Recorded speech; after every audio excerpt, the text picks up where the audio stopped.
Let's talk about Nigeria and its oil. Nigeria is Africa's top oil producer, and oil is the government's biggest source of revenue. But the economy has been struggling, and poverty levels are on the rise. Poverty of those living around the source of Nigeria's wealth is bare to see. So why can't Nigerians depend on their country's oil wealth? What happens to all that money?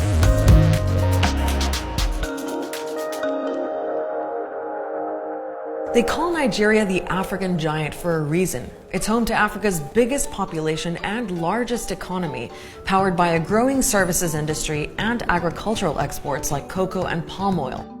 It has Nollywood, Africa's biggest film industry, fashion houses, a booming music business, and a very wealthy elite, including the richest man in Africa, Aliko Dangote. Nigeria also has a lot of natural resources: minerals, gold, and oil. Lots of oil. It's got the second largest proven reserves on the African continent and is the 12th largest producer worldwide.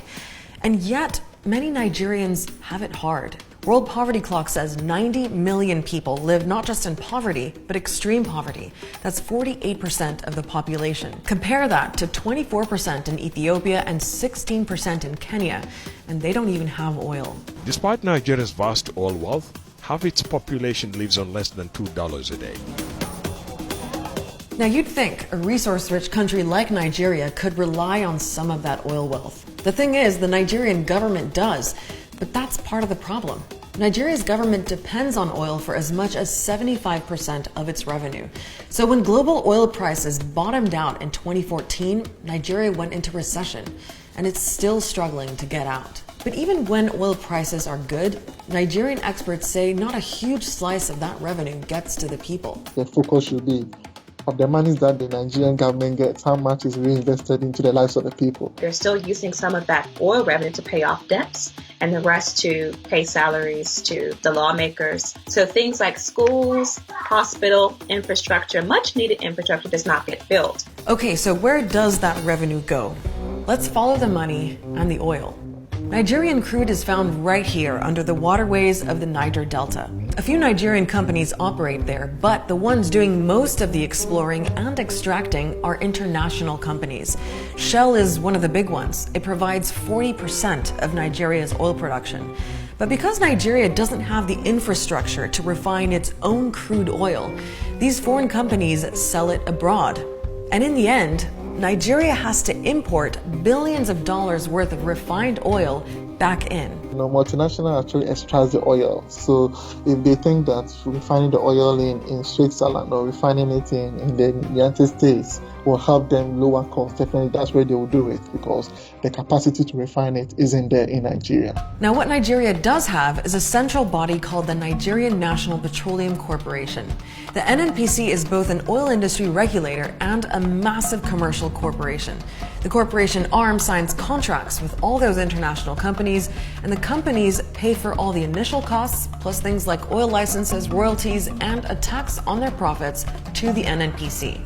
So the NNPC takes all that money and pays it into Nigeria's national treasury.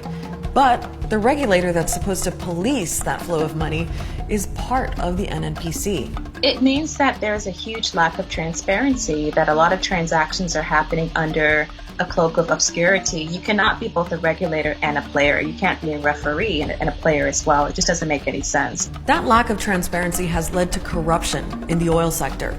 Billions of dollars in oil money have gone missing over the years. One of the most infamous cases was back in 2016. It was reported that $16 billion in oil revenue had just gone missing. And this money was supposed to be given from NNPC and sent to the National Treasury. But the money was not sent over. So every few years in Nigerian headlines, you see things like 16 billion missing, 30 billion missing. There's another type of missing oil money, and that's taxes. As we mentioned earlier, international oil companies are supposed to pay taxes on their oil profits to the NNPC. But companies are accused of reporting lower profits in order to pay fewer taxes. So a company can sell Nigerian oil at a lower price to its own subsidiary in a tax haven and then sell that oil to other buyers at full price. They can inflate the costs of their Nigerian operations or underreport the volume of oil they produce to begin with. So public oil money gets lost in a swamp of tax havens and murky accounting. And then there's theft. Yes, straight up stealing. Tucked in the forest, we find these men cooking oil.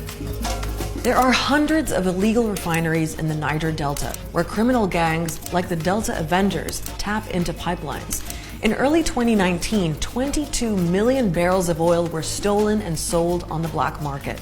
The barges then take it to larger tankers in the Atlantic Ocean, and from there to buyers in West Africa, Europe, Latin America, and as far as Asia. There's even a language in Nigeria that conveys and captures the sentiment that the oil is here to steal. For example, you'll hear a phrase in Nigeria called the national cake, and that just means the oil money. Oil companies like Shell blame these attacks for massive oil spills and fires. But human rights group Amnesty International says oil companies are also responsible for the spills and accuse them of misleading and neglecting local communities. So, sabotage, theft, tax evasion, corruption, lots to tackle.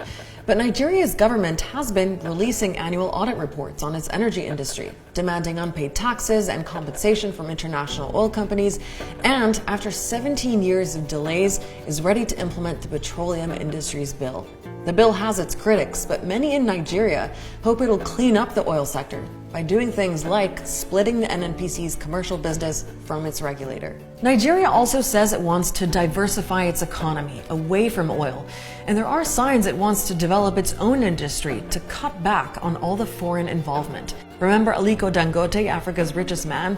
He's building a new refinery near Lagos. We have to make sure that oil is actually refined within Nigeria, and that will help reduce importing the refined petroleum products into the country. Now, none of that will single-handedly fix Nigeria's oil industry, its economy, or poverty levels.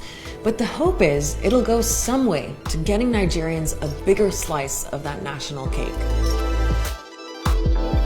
Thanks for watching, commenting, sharing, and giving us your feedback. It's been really helpful for us to see what's been working and which stories you'd like us to tackle next.